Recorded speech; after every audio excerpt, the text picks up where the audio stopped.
Welcome to Stars X. Some bands make music, others define generations. Bon Jovi is one of those rare few who did both. From New Jersey dreamers to global rock icons, their story is one of passion, perseverance, and the relentless pursuit of something bigger. This is the journey of Bon Jovi, a band that changed rock forever. Before the stadium tours, the platinum records, and the anthems that defined an era, Bon Jovi was just a group of young musicians with big dreams. It all started with one determined kid from Sayreville, New Jersey, John Francis Bon Jovi Jr.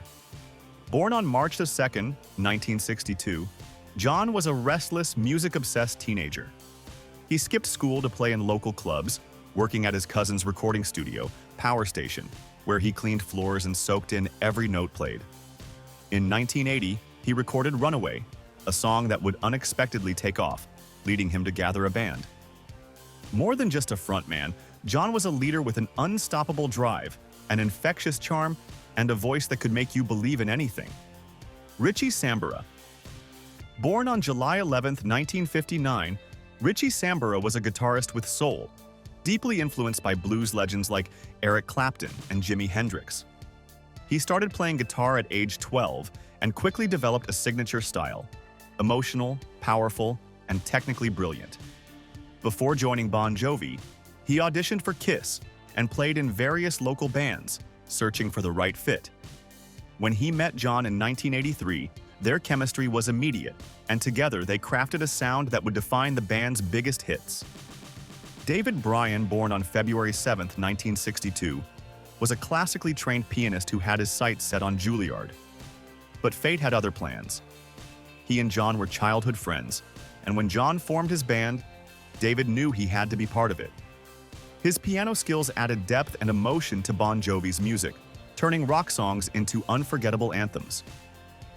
Tico Torres, born on October 7, 1953, in New York City, was already a seasoned drummer before joining Bon Jovi. Having played with jazz and blues artists, he had a refined yet thunderous style. But what made Tico truly indispensable was his quiet yet commanding presence. He was the heartbeat of the band, the one who kept the chaos in check while delivering powerful, precise drumming that gave Bon Jovi its signature stadium rock energy. Alec John Such. Born on November 14, 1951, Alec John Such was the glue that brought Bon Jovi together. Before joining, he managed a local club where John's early band played, and he was instrumental in bringing Richie Sambora into the fold. As the original bassist, Alec provided the steady foundation the band needed. Though he left in 1994, his influence on their early years was undeniable. By 1984, Bon Jovi had a band, a vision, and a chance.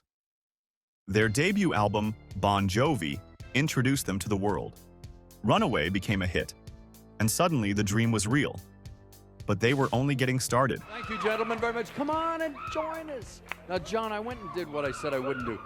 Now, if somebody ran up to you in a bar and said, "What's your name?" you'd say? Jon Bon Jovi.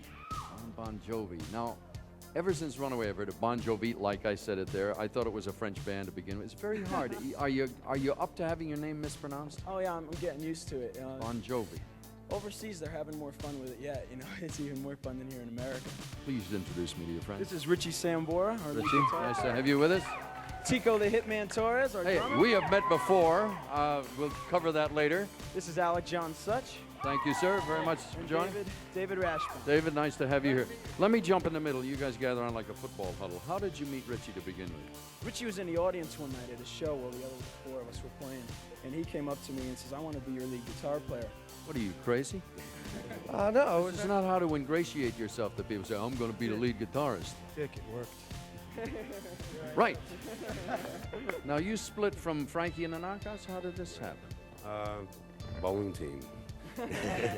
This is all made up. None of this is true. No, Tico was with the Knockouts, and they were between records, and back in Jersey. You met him in a bowling alley? No. We've known each other for a lot of years, and finally got together to play a little bit and jam, and I said, "I like this," and we just kept going. Fair enough. What is a cover band? Cover band is somebody that does somebody else's music all the time. Have you guys done that in your lives? When we were young, Very What are you, ancient now? I mean, what is this? pushing 50 here, you know. Don't talk to me about that magic number. I passed that many years ago. I know. You don't think there's life after 35, though, do you? I'm waiting to hit 30. It's all over from there. Social Security kind of says. You know, no, years and years and years ago, they used to say there was no life after 30. Now, you got to believe with all the old rock and rollers hitting middle age. What's for the future now? This is hot stuff now. Things are going on. What are you going to do? This is our debut album, and starting Thursday, we're on tour with the Scorpions. We'll be doing all the major arenas, which has been great. In 1986, Slippery When Wet exploded onto the scene, defining the sound of an era. With hits like You Give Love a Bad Name, Livin' on a Prayer, and Wanted Dead or Alive, Bon Jovi became unstoppable. And it sounds like something you get at a podium, but it's true. I mean, without everybody, we couldn't have done it. And I want to thank y'all. Appreciate it. I guess most important, you guys, because you were there when they said that Bon Jovi wasn't going to happen. You were there when they said that we were a fluke. You kept coming back for more and telling the critics. Their next album, New Jersey, 1888, only solidified their dominance. With massive singles like Bad Medicine and I'll Be There For You, Bon Jovi embarked on a 2-year world tour, playing to sold-out stadiums everywhere. After years of relentless touring and recording, the band hit a wall. Exhausted and facing tensions, they took a break. Jon Bon Jovi pursued a solo career, and Richie Sambora released his own album. For a moment, the future of Bon Jovi was uncertain. In 1992, they returned with Keep the Faith, an album that proved they weren't just an 80s band. Songs like Bed of Roses and Keep the Faith showed maturity, growth, and a new era for Bon Jovi. In 2000, Bon Jovi roared back with Crush. It's My Life wasn't just a song, it was a statement. A new generation discovered Bon Jovi, and they weren't slowing down. With albums like Bounce, 2002, Have a Nice Day, 2005, and Lost Highway, 2007, Bon Jovi evolved while staying true to their rock roots. They experimented, embraced country influences, and remained one of the biggest touring acts in the world. In 2013, Richie Sambora left the band for personal reasons. It was a painful chapter, but Bon Jovi continued. In 2016, they released This House Is Not For Sale, proving their resilience once again. Bon Jovi isn't just a band. They're a movement, a sound, and a feeling that never fades.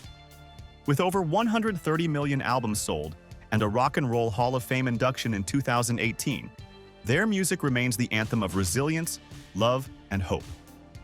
Bon Jovi's story is proof that dreams, when pursued relentlessly, can turn into legacies. And as long as someone, somewhere, is singing Livin' on a Prayer at the top of their lungs, their music will live. Thanks for watching. Don't forget to subscribe.